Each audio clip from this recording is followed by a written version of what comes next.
Let's go to the Rose Bowl. Oh, the granddaddy of them all. USC versus Penn State. And it's interesting because we've got a matchup here where each of these two teams had a win over a college football playoff team.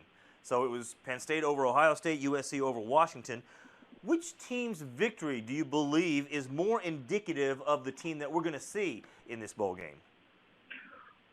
I think USC beating Washington. USC is a terrific team, and by the end of the year, they were, as good as just about anybody. Obviously, you can't erase what happened to them in September. It's a reality. It goes on their record. It's why they weren't able to win the Pac-12 or get into the playoff.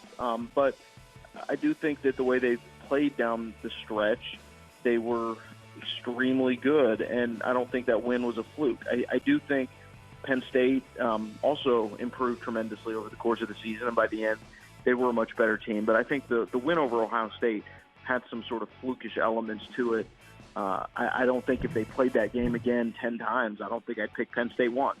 But they won the game. It was at home. Some crazy special teams plays in the fourth quarter really impacted that game. And they won the Big Ten, and good for them. But I don't know that what they did is repeatable, whereas I do think that the USC-Washington game, if they played it again, I think USC certainly could win again.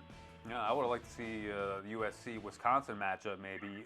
Who do you like in this one then, USC-Penn State? Sounds like you're leaning USC.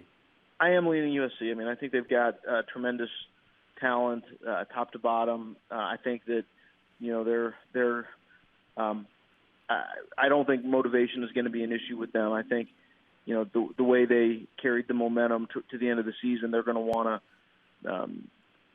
they're going to want to finish it off on the right note and then go into next year with a lot of expectations of, with Sam Darnold returning, and, we'll see if some of their other skill players come back.